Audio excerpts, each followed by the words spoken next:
네, 이슈 대담 시간입니다. 중국 시장과 또 우리 시장 이야기를 나누기 위해서 이데일리 이정훈 기자 나왔습니다. 안녕하십니까? 안녕하세요. 자, 오늘 본격적인 이야기를 나누기 전에 일단 중국 베이징에 나가 있는 신정은 특파원을 연결해서 또 중국 현지 소식도 좀 듣고 넘어오도록 하겠습니다. 자, 신정은 특파원 안녕하십니까? 네, 안녕하십니까? 자, 중국 최대 정치 이벤트 양회가 현재 진행 중인 상황이고 또 중국이 지금 홍콩 국가보안법 제정을 추진하면서 미국의 압박이 커지고 있는 상황인데요. 미국과 중국 간의 갈등 어떤 상황인지 좀 정리를 해주시죠. 네, 미국은 중국이 홍콩 국가보안법 제정을 강행을 한다고 하면은 홍콩에 부여된 어떤 그 특별 지위를 철회할 수 있고 또 의회에서도 중국을 제재하는 법안이 초당적으로 추진될 수 있음을 시사하고 있습니다.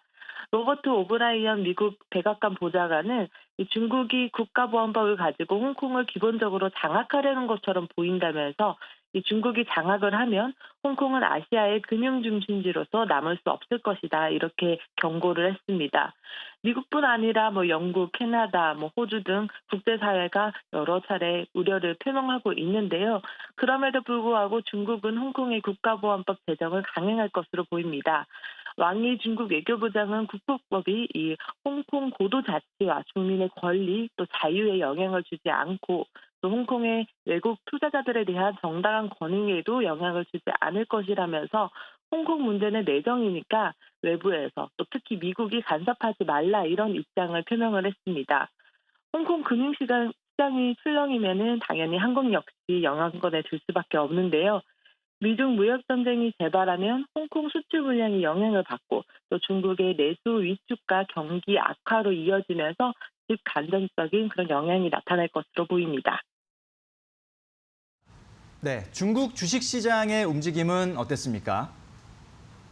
네, 상하이 증시는 전날 등락을 반복하다가 0.15% 소폭 상승한 2,817.97의 장을 마감했는데요. 국가보안법 제정으로 미중 관계의 악화 속에서 중국의 경기 부양책이 나타날 것이다라는 기대감에 호재를 작용했습니다. 홍콩 항생지수도 0.1% 소폭 상승한 22,952.24로 마감을 했는데요. 다만 앞으로 홍콩 시위가 더욱 더 거세게 펼쳐질 것으로 보이고 중국 금융시장의 변동성 역시 커질 것으로 예상이 됩니다. 당장 홍콩 시민들은 27일에 시위를 예고한 상태고요. 6월 4일에는天安门 시위 31주년을 맞아서 대규모 집회가 열릴 전망입니다. 코로나 때문에 시위 자체가 작년보다 크게 열리진 않을 수도 있지만은 여전히 불확실한 상황이고요. 또 지난해 하반기처럼 이런 혼란스러운 시간이 장기화될 가능성도 큽니다. 전문가들은 6월 중국 증시가 변동성이 커지면서 상하이 종합지수 기준 2,750에서 3,000포인트의 사이에서 등락이 이어질 것으로 예상했습니다. 네, 신정은 특파원 말씀 잘 들었습니다. 감사합니다. 네, 감사합니다. 네, 미국은 이 홍콩 보안법을 가지고 이제 중국이 홍콩을 장악하려 한다. 이제 이렇게 얘기를 하고 있고 중국은 이것은 홍콩 문제는 중국의 내정이기 때문에 간섭하지 말아라. 이렇게 이제 맞받아치는 그런 상황입니다. 그러면서 사실 시장에 대한 조금 불안감이 있지만 그래도 아직까지는 이 부양책에 대한 기대감이 어제 시장에서 좀 작용한 것 같습니다. 소폭 상승하는 모습이었는데요. 자, 계속해서 또 이 우리 시장에는 또 어떤 영향을 미칠지를 이정훈 기자와 함께 살펴보도록 하겠습니다. 자, 지난 22일에 중국 전인대가 개막을 했고 여러 가지 어떤 부양책이 나올까 이런 기대감도 있었거든요. 근데 아직까지는 우리 시장에서 중국 관련주의 흐름이 그렇게 좋지는 않은 그런 상황이죠. 네, 흔히 중국 관련주라고 하면 중국 기업들의 성장, 또 중국 기업들의 투자를 위해서 중간재라든지 기계 제품을 우리나라 기업들이 수출하는 그런 어떤 품목들, 또 중국인들이 직접 소비하면서 우리 기업들의 성장을 돕는 이런 이제 소비재 관련주들 주로 이제 중국 관련주로 꼽히고 있는데요. 네. 중국발 경기 부양책에 대한 기대감들로 사실은 이 양회 개막 직전만 해도 중국 관련주들이 한동안 좀 위축됐다가 이제 좀 빛을 보지 않는가라는 기대감들이 굉장히 컸었는데요. 지난 22일 이후 어제까지 시장 상황은 썩 좋지 않은 양상을 보이고 있다는 겁니다. 특히 이제 중국 경기에 굉장히 민감하게 반응하는 종목들이거든요. 그래서 철강, 기계, 또 자동차, 또 석유 화학 제품, 또 네. 화장품, 또 우리 면세점을 비롯한 유통 관련주들, 뭐 이런 주들이 대표적인 중국 관련주들로 꼽히는데요. 네. 이 관련주들이 굉장히 좋지 않은 주가 흐름을 보이고 있다는 겁니다. 개별 종목으로 보면 뭐 포스코라든지 두산 인프라코어, 또 현대자동차, 아모레퍼시픽, 또 코스맥스, 또 이마트 이런 관련주들이 22일 그리고 어제 25일 이틀간 부진한 주가 흐름을 보이고 있다라는 겁니다. 네, 그렇군요. 중국발 경기 부양책 기대가 컸었는데 일단은 아직까지는 좀 부진한 모습입니다. 전인대에서 발표된 부양책 내용부터 일단 살펴볼까요? 네, 크게 세 가지 카테고리로 볼 수 있을 것 같습니다. 첫 번째는 재정이고요. 두 번째는 조세정책, 세 번째는 통화정책, 이렇게 세 가지로 볼 수 있을 것 같습니다. 내용 자체는 역대급입니다. 첫 번째로 재정을 한번 보시면 역대 처음으로 특별국채라는, 그러니까 중국은 적자 국채를 찍어서 자금을 잘 조달하지 않거든요. 근데 네. 특별히 정부가 주체가 돼서 적자 국채를 1조 위안 정도 발행해서 대규모 자금을 수혈하겠다. 그래서 그 자금을 4차 산업혁명 관련주들에 집중적으로 투자하는 그런 또 자금을 조성하겠다라는 거고요. 또 각 지방 정부도 어렵지 않습니까? 그래서 지방 정부가 자체적으로 쓸 수 있는 특수 목적 채권 3조 7,500억 위안 정도를 발행할 수 있도록 한도를 열어줬고요. 또 중앙 정부가 직접적으로 재정 적자를 확대하겠다. 나라 살림을 적자로 하겠다. 그러니까 세금이 들어오는 것보다 더 많은 돈을 쓰겠다는 거죠. 그래서 네. 1조 위안을 더 쓰겠다고 한 겁니다. 이게 이제 GDP 대비로 보면 3.6% 정도 되거든요. 작년에 재정 적자 규모가 2.8%였으니까 0.8%포인트 정도 오히려 더 적자를 더 늘리겠다라고 한 겁니다. 그러니까 정부가 씀씀이를 더 크게 하겠다라는 거죠. 또 중앙정부가 직접 투자하는 투자 예산을 6천억 위안 별도로 또 편성을 해서 총 합치면 6조 3,500억 위안, 우리 돈으로 계산하니까 1,100조 원이거든요. 예. 뭐 엄청난 돈입니다. 그렇죠. 우리나라 한 해 GDP 맞먹는 엄청난 규모를 재정에 쏟아붓겠다라고 발표했습니다. 그럼에도 불구하고 시장은 미흡하다라고 지금 약간 실망하고 있는 상황이고요. 네. 또 하나는 이제 세금입니다. 작년에 2조 위안 정도 세금을 깎아줬거든요. 기업들, 가게의 세금을 2조 위안 깎아줬는데 올해는 이거보다 5천억 위안 늘어난 2조 5천억 위안 세금을 깎아주겠다라고 했고요. 또 인민은행을 통해서 발표되는 조절되는 통화 부양 정책도 확대하기로 했습니다. 지금 온건한 통화 정책을 쓰겠다고 했는데 온건하다는 말은 돈을 더 많이 풀겠다는 뜻이죠. 예. 근데 이걸 더 유연하게 하겠다라는 겁니다. 그럼 경기가 좋지 않을 때 더 많은 돈을 풀겠다라는 어떤 유연성을 강조했고요. 또 하나 통화 공급량을 명백하게 높은 수준을 유지하겠다. 기본적으로 돈을 많이 풀겠다라는 걸 적시했다라는 점에서 향후 이제 기준금리를 추가로 인하한다거나 또 지급 준비율을 추가로 인하할 가능성, 그러니까 중앙은행이 쓸 수 있는 모든 정책 수단을 총동원할 가능성이 굉장히 커졌다라고 볼 수 있을 것 같습니다. 네, 그렇군요. 자, 이렇게 재정, 세금, 통화 이렇게 세 가지 카테고리로 발표된 부양책 내용이 뭐 역대급임에도 불구하고 사실 시장은 아직까지는 조금 반응하지는 못하고 있는 것 같은데 그렇다면 기대에 못 미친 어떤 실망감인 건지요? 아니면은 뭐 다른 나라와 비교했을 때 우리는 좀 부족한 거 아니냐? 뭐 이런 해석일지 어떻게 봐야 됩니까?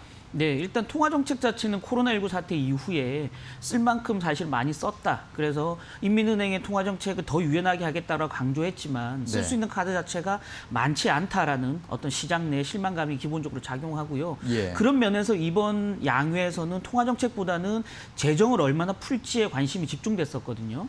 근데 1,100조 원, 우리 돈으로 1,100조 원의 재정 부양 정책 규모가 굉장히 커 보이죠. 예. 그럼에도 불구하고 총 그 GDP 대비해서는 14% 정도거든요. 지금 미국 같은 경우 이번 올해 코로나 사태 대응하기 위해서 풀기로 한 재정 규모가 GDP의 20%거든요. 네. 그렇게 본다 그러면 시장의 예상한 수준은 정도 충족을 시켰지만 미국이나 다른 선진국에 비해서는 뭔가 좀 미흡하지 않겠나라는 어떤 약간 실망감, 네. 기대치가 굉장히 컸었죠. 왜냐하면 그렇군요. 양해가 코로나로 인해서 2달 늦춰지면서 이번 양회에서는 뭔가 엄청난 슈퍼 부양책이 발표될 거야라는 기대감들이 2달 동안 계속 쌓여갔죠. 네. 그러다 보니까 시장 내 기대감은 굉장히 커졌는데 생각만큼 강한 어떤 슈퍼 부양책이 나오지 않으면서 어떤 기대가 큰 만큼 실망도 컸다라고 말씀드릴 수 있을 것 같습니다. 네, 그렇군요. 자, 이번에는 또 역대 처음으로 경제 성장률 목표치도 제시하지 않았습니까? 그렇죠. 그 부분도 사실은 시장을 실망시킨 부분이거든요. 매년 지난번에는 이제 파우치라고 해서 6% 성장률을 무조건 맞추겠다라고 예. 이제 하면서 그 정책, 그러니까 성장률을 맞추기 위한 정책 수단을 더 강하게 펼 수 있는 여지를 보여줬다라는 측면에서 보면 올해는 경제 성장률 목표치를 아예 제시하지 않으면서 그만큼 경기가 어려운 건가라는 어떤 의구심을 좀 자아내게 했던 부분이고요. 네. 다만 이제 신규 고용 목표는 제시했습니다. 900만 명. 작년에 1,100만 명이었거든요. 한 200만 명 정도 신규 고용이 줄어들 것이다라고 예상을 했는데 이걸 성장률하고 역으로 계산해 보면 올해 성장률을 한 3에서 4% 정도로 보고 있다라는 계산이 나오거든요.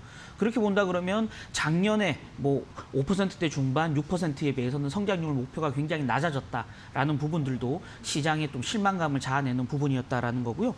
또 하나 굳이 말씀드리자면 아까 조금 전에 신정은 특파원이 얘기했듯이 홍콩 그 국가보안법 제정과 관련된 정치 이슈가 사실은 포커스가 되다 보니까 예. 중국 정부가 투자하기로 했던 어떤 4차 산업혁명 관련 특별 국채 1조 위안 뭐 발행이라든지 이런 부분들이 이슈가 많이 묻혔다라는 그렇군요. 거죠. 또한 네. 이제 이런 4차 산업혁명 관련 투자, 5G, 사물 인터넷, AI, 빅데이터 투자가 미국이 지금 화웨이를 견제하면서 생기는 첨단 IT에서의 어떤 마이너스 부분들하고 상쇄돼 버리면서 시장 내 기대감들이 많이 꺾였다라고 볼 수 있을 것 같습니다. 네. 그래서인지 뭐 중국과 한국 증시 모두 좀 약한 모습이었죠. 그렇죠. 전인대가 개막했던 22일 당일날 중국 증시는 뭐 1% 후반대 급락세를 사실은 보였고요.